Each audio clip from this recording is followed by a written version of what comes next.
Students welcome back. Chapter 13 second part video में सबसे पहले हम सीखेंगे साउंड प्रोड्यूस्ड बाय ह्यूमंस। मानव में साउंड कैसे उत्पन्न होती है, किस पार्ट से ये साउंड उत्पन्न होती है, इसके विषय में सीखेंगे। ठीक है, तो when we speak does any part of our body vibrate. जब हम बोलते हैं तो हमारे किस पार्ट से वाइब्रेशन उत्पन्न होते हैं। आप अपने जब बोलते हैं तो पेट को टच करके देखें, अपने हैंड को टच करके देखें, अपने थ्रोट को टच करके देखें, तो आपको फील होगा। जब आप अपने थ्रोट को टच करेंगे तो वहां पर वाइब्रेशंस आपको महसूस होंगे। ठीक है, जब आप लाउडली स्पीकिंग करते हैं, speak loudly for a while or sing a song or buzz like a bee, put your hand on your throat as shown in figure 13.8. Do you feel any vibrations? In humans, the sound is produced by the voice box or the larynx. ठीक है, जो humans होते हैं, मानव होते हैं, उनमें जो sound है, जो वाइब्रेशंस है, वो वॉइस बॉक्स के द्वारा उत्पन्न होती है। ठीक है, जिसको हम लैरिंग्स भी बोलते हैं। तो put your fingers on the throat and find a hard bump that seems to move when you swallow. This part of the body is known as the voice box. ठीक है, जब आप कोई चीज निगलते हैं तो आप ये फील करेंगे, जो आपके गले में, जो आपके थ्रोट में यहाँ पर ये बम्प है, मतलब उठा हुआ हिस्सा है, तो ये ऊपर नीचे चलता हुआ दिखाई देता है, मूव करते हुए दिखाई देता है। ठीक है, तो यही वॉइस बॉक्स होता है। इसी के द्वारा वाइब्रेशंस होते हैं और साउंड उत्पन्न होती है।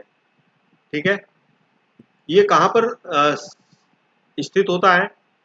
तो this part of the body is known as the voice box, or it is at the upper end of the windpipe. Two vocal cords are stretched across the voice box or larynx in such a way that it leaves a narrow slit between them for the passage of air. ठीक है, आप ये देखेंगे, ये ये जो part है, ये वॉइस बॉक्स है। ठीक है, तो अगर आप इसको टच करते हैं, जब आप बोलते हैं, तो इसमें वाइब्रेशंस, आपको कंपन महसूस होते हैं। ये कंपन क्यों होते हैं? ये कहाँ पर होता है? वॉइस बॉक्स, जो विंड पाइप होता है हमारा, विंड पाइप के अपर एंड पर ये स्थित होता है। ठीक है, जब लंग्स से यहाँ पर एयर इस जो वॉइस बॉक्स है, ठीक है, तो इसमें वोकल कार्ड्स होते हैं और वोकल कार्ड्स के बीच में दरार होती है, मतलब जिसमें एयर पास होती है। जब एयर इसमें से पास होती है तो वोकल कार्ड्स में वाइब्रेशंस होते हैं और उन वाइब्रेशंस के कारण से जो है साउंड उत्पन्न होती है। ठीक है, स्ट्रेस्ड मतलब खिंचे हुए वोकल कार्ड्स होते हैं, जिनके कारण से वाइब्रेशंस उत्पन्न होती हैं। ठीक है, टू वोकल कार्ड्स होते हैं और उनके बीच में जो स्लिट होती है, जो दरार होती है, उसमें से एयर पास होती है और उसके एयर पास होने से उसमें कंपन होता है। कंपन होने के कारण से वाइब्रेशंस होते हैं और साउंड उत्पन्न होती है। ठीक है, तो ये डायग्राम भी बहुत इंपॉर्टेंट होता है आपके एग्जाम की दृष्टि से भी, और इसमें अधिकतर ये क्वेश्चन आता भी है। तो वॉइस बॉक्स इन ह्यूमंस, ये जो वोकल कार्ड्स होते हैं, ये वोकल कार्ड्स मसल से अटैच्ड होते हैं और मसल्स के टाइट या लूज होने से जो साउंड होती है वो डिफरेंट होती है। अब उसको हम इस एक्टिविटी के माध्यम से सीख सकते हैं कि उसका असर किस प्रकार से होता है। जो हमारे वोकल कार्ड्स होते हैं किस प्रकार से अटैच्ड होते हैं, तो उसमें अगर हम देखें, ये एक गर्ल है और ये जो गर्ल है, इस गर्ल ने ये रबर की 2 स्ट्रिप्स ली हुई हैं।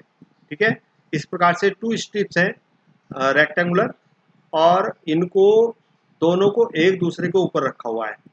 ठीक है, दोनों को एक दूसरे के ऊपर रख करके इसने इसको टाइट कर लिया है, और टाइट करके इन दोनों के बीच में जो थोड़ी सी दरार होती है, स्लिट होती है, उस स्लिट से एयर ब्लो करती है।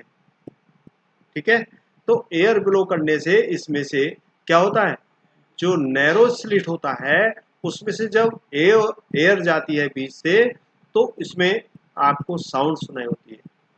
ठीक है, जो वोकल कार्ड्स हैं बिल्कुल इसी प्रकार से होते हैं। ठीक है, दो two vocal cords in two rubber strip के तरह से ही होती हैं, जैसे इनमें दोनों के बीच में थोड़ा सा स्पेस है, ऐसी टू वोकल कार्ड्स जो होते हैं उनके बीच में स्पेस होता है, उनमें से एयर पास होती है, और एयर पास होने से उसमें जो है वाइब्रेशंस होते हैं, और वाइब्रेशंस के कारण से हमको साउंड सुनाई देती है। तो जब ये स्ट्रेच्ड होते हैं, जिसके स्ट्रेच्ड होते हैं तो उसकी साउंड अलग प्रकार की होती है, जब ये लूज होते हैं तो साउंड डिफरेंट होती है। ठीक है, तो अलग अलग जो साउंड होती है वो केवल इसी कारण से होती है, वोकल कार्ड्स के स्ट्रेच होने से और लूज होने के कारण से। ठीक है, तो जो वोकल कार्ड्स होते हैं, है ना, तो vocal cords in man are about 20 millimeter long. In women, these are about 15 millimeter long. Children have very short vocal cords. This is the reason why the voices of men, women and children are different. ठीक है, जैसे हमने इस activity में सीखा था कि vocal cords के स्ट्रेच होने से, छोटे बड़े के होने से जो साउंड होती है वो अलग प्रकार की होती है। तो इसी कारण से हम कह सकते हैं, क्योंकि जो मैन होते हैं मतलब पुरुष होते हैं, उनमें जो वोकल कार्ड्स होते हैं उनकी लेंथ 20 मिलीमीटर लॉन्ग होती है, और जो वुमेन्स होती हैं, वुमेन में ये वोकल कार्ड्स 15 मिलीमीटर लॉन्ग होते हैं, और जो चिल्ड्रन होते हैं उनमें ये वोकल कार्ड्स और भी छोटे होते हैं, जिसके कारण से मैन, वुमेन और चिल्ड्रन में जो ये वॉइसेस हैं ये डिफरेंट टाइप्स की होती हैं। ठीक है, एक दूसरे से अलग होती हैं केवल इसी के कारण से। ठीक है, अब हम पढ़ेंगे sound needs a medium for propagation. ठीक है, जो साउंड होती है, साउंड को ट्रेवल करने के लिए मीडियम की आवश्यकता होती है, मतलब माध्यम की आवश्यकता होती है।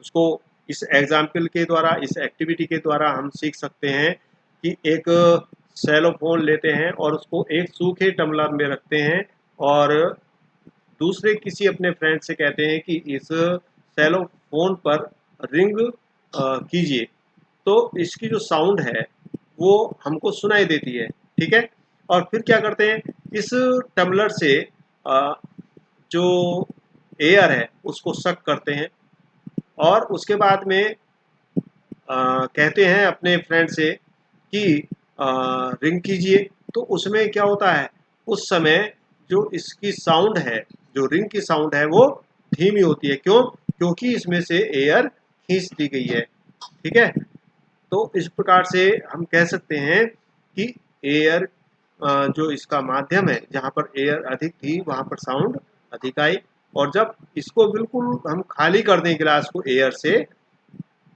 और इसमें हम रिंग के लिए कहें अपने फ्रेंड से, किसी से मतलब दूसरे फोन से इस पर रिंग करें, तो इसकी साउंड बहुत कम मतलब नगण्य होगी, वो आवाज़ हमें सुनाई नहीं देगी, क्योंकि इसमें एयर नहीं है, माध्यम नहीं है। क्या हो जाएगा, एक वैक्यूम, मतलब रिक्त स्थान। तो रिक्त स्थान का मतलब है वहां पर किसी प्रकार की कोई किसी प्रकार का कोई मैटर नहीं होता है, कोई द्रव्य नहीं होता है, ना एयर है ना वाटर है, और किसी प्रकार का कोई माध्यम नहीं है, तो उसको हम वैक्यूम कहते हैं, खाली रिक्त स्थान। ठीक है, तो रिक्त स्थान में जो साउंड है वो ट्रेवल नहीं करती है।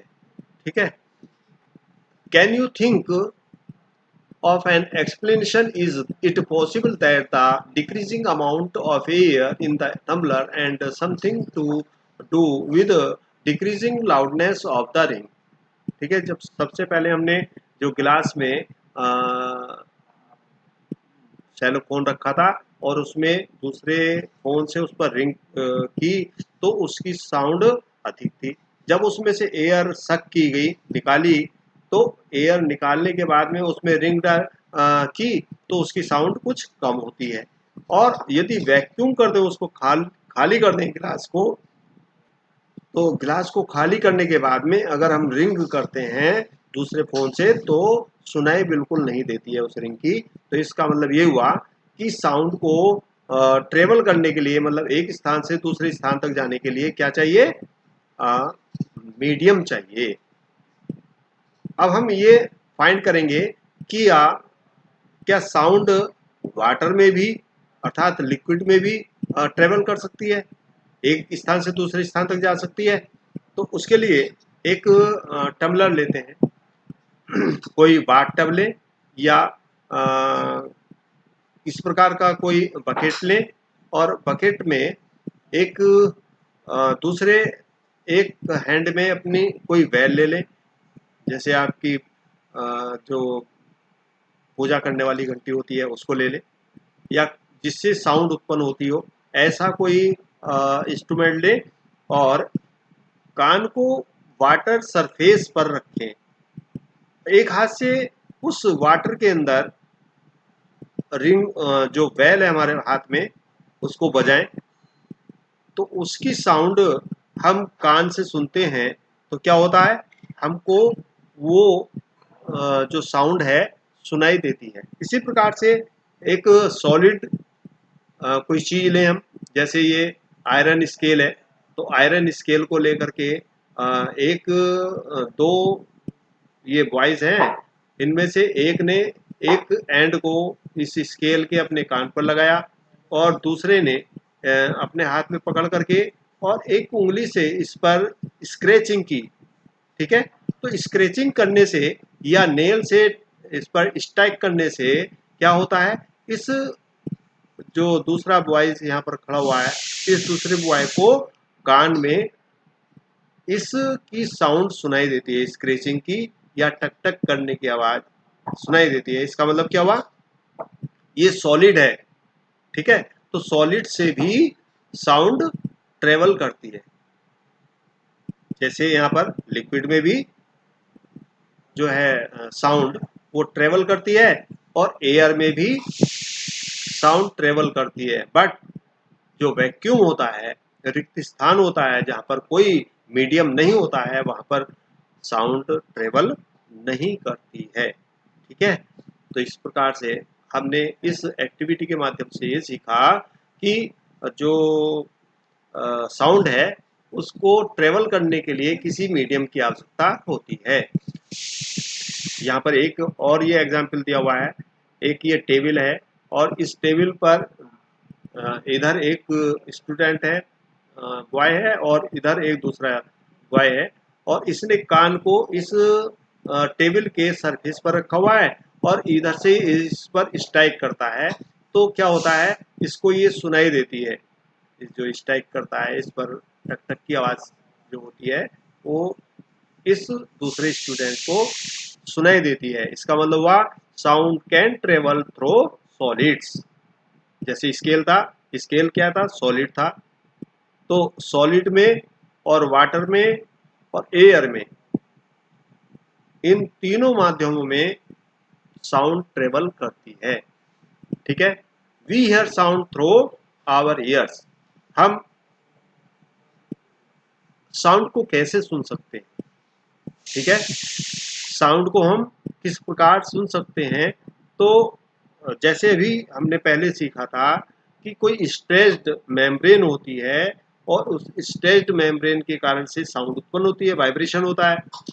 जैसे आपने तबला, ढोलक, इसमें क्या होती है, स्ट्रेच्ड मेम्ब्रेन होती है, और स्ट्रेच्ड मेम्ब्रेन के कारण से वाइब्रेशंस होती हैं, और उससे साउंड उत्पन्न होती है। इसी प्रकार से क्या होता है, we hear sound through our years.